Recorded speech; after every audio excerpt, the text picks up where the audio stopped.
Okay, before we get into the polishing, we're going to go over a few things, but to start with, we've completed our test panel. We know the process we're going to use.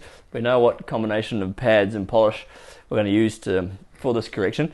We've primed our pad's ready to go. Now just a couple of things before we get into it. So first tip is that we want to have this cord, our power cord, over our shoulder. This is going to allow us not to drag the cord over areas of the paint that we've already finished or even not started yet. This is going to stop us causing any extra scratches into the paint. Whilst we are polishing, we want to do our best to make sure the paint's as good in condition as possible. So power cord over the shoulder is going to stop you from making any extra scratches. We then move to how we want to have the polisher over the paint. So first up, sort of our area of our working area, of how big of an area to do at a time. If you can imagine it, you want it about, for this type of pad, you want it about shoulder width, so like a 2 foot by 2 foot area is perfect. As you can imagine, because we want to keep this pad in contact with as much of the panel as possible, we want to keep this pad basically level over the whole surface. If we start veering outside of our shoulders, you can see it gets a lot harder to hold that pad nice and straight over the surface. Having your arms outside your shoulders as well also leads to fatigue. You'll get tired in your back, you get tired in your arms, and when you've got a whole car to polish, you're going to want to be in the best physical shape as you can possible. So that's tip number one. Our area, we want to do about a 2 foot by 2 foot area, keeping the work in front of us and keeping the polish out in front of our bodies. Next up, as just mentioned, the pad will do its best job when it is flat on the surface.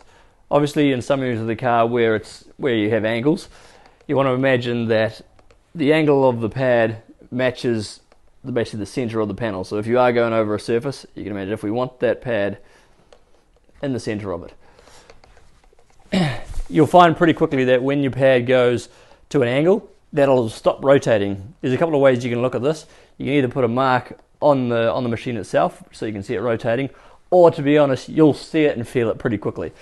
You'll basically, early on, you'll be able to tell if it's to the side, the pad's not going to rotate, and if it's nice and level, it'll start rotating. So that's a good guide to make sure that your pad is nice and flat on the surface. Finally, how much polish to put on the pad. Now, this pad here is a 150mm pad, so it's it's in that middle range. If you go to the 180 pad, which goes on the LHR 21, you want 4 dots on this pad, and the medium pad, we're just going to want 3. And then if you go to the LHR 75 with the smaller pad, then it's just 2. So here we're going to put on our 3 dots. Now they're just pea-sized dots, so we're just going to go 1, 2, 3, and then we know we're good to go. First up, I'm going to want to spread the polish around the area that I'm doing, so I'm going to do this area just in here. So I'm just going to press that polish in. There's my sort of 2 foot by 2 foot area, and then I'm going to set the machine on 1, and then once we've spread around the polish, we're going to move to speed number 4, and that's where you basically want to sit, especially when you're starting. Sit at speed 4 and just go from there. You'll see on areas where the pad is going across some curvature, you might see it stop rotating, so that's when you can add a little bit of speed if you want to go to a 5 or potentially 6, or if areas where you've got a really deeper scratches, you need a little bit more cutting power, you can move up. But certainly to start with, I'd suggest keep it on speed 4, and that's going to be your best bet. So we're going to get started.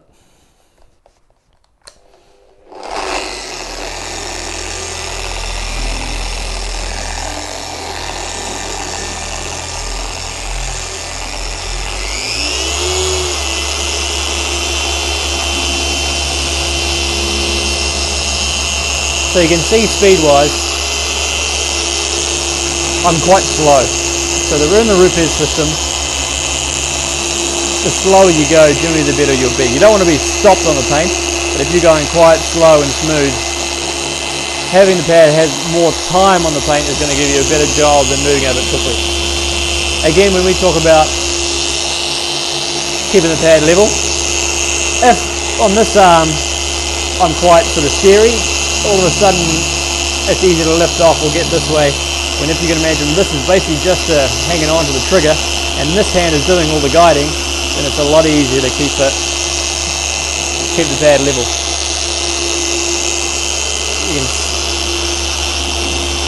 So in terms of how many passes we want to do, we're doing 4 passes. So we're doing 2 vertical and 2 horizontal, and then we're done. When it gets to areas like this where the bonnet rises, you basically want to ride that and keep it flat. So we're just riding up that thing, that seam.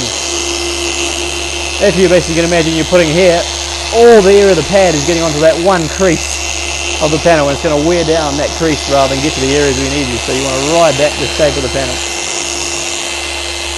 I'm going to do one more vertical pass for the rest of it, and then we're good.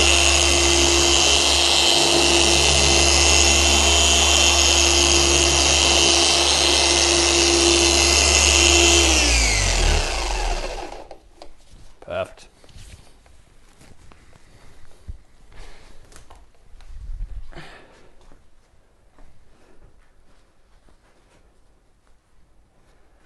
Okay, now we're just going to wipe off the excess polish, and then see how we did.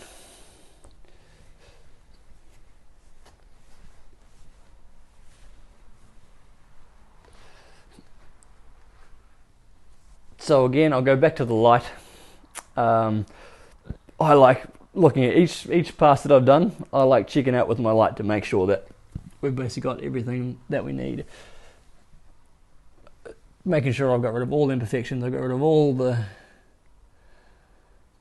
scratches, all the watermarks, and we're looking pretty good. So we'll move on and do the rest of the car. I've got a long night ahead, and we'll see if we can get both stages done, but I can imagine we'll get all of the first stage done and maybe a little bit of the second, and then we'll do the rest tomorrow. But yeah, that's the process.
Okay, day number 3. Yesterday we put in a monster shift. We got through a ton. I think it worked out about 8 hours. I think I started at about 5 p.m. and I think I wasn't home until about 1 in the morning. So it was a big shift, but we did a ton. So we've one stage the entire car. So the first stage, the cutting compound stage, the entire car has been finished. And then second stage, so our final finishing stage, we've done the bonnet, the bumper, the roof, and this whole side. So really today all we've got left to do is we've got the boot, the back end, and then the other side. So yeah, it's awesome. I mean, actually looking at the panels, they've come up seriously good. Yeah, pretty stoked actually. This is freaking awesome. I mean, if you get a black car looking this good, it is out of this world. So yep, we're gonna take the car out, back her back in, and finish her off.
that's it. Car's all polished. 2 stages, the compounding and the finishing polish, all done. She's looking mint. A little bit of polish dust everywhere that will give a wipe down before the end of the day, but that's it for the polishing. Long slog, but definitely worth it. She's come up awesome. A couple of little stone chips and a couple of deeper scratches that couldn't get rid of, but overall she came up mint, and man, it just looks so good, especially once give her a good wipe down, and should be away. So yep, thanks for watching. Next video up will be in the series will be the glass coating, so the G-Technic G1. So that's gonna be real cool. That stuff is unreal. And then we'll move on to the coating of the car, coating of the paint. So that's the G-Technic Crystal Serum Light and EXO. So those two to look forward to. So that'll most likely be all tomorrow. I think I'm finished up here for the night. So again, thanks for watching. Again, all those products that you use throughout each of these videos, head to thedetailformula.com, check out those. Anything you get from there supports the channel and is much appreciated. So thank you very much, and we'll see you in the next video.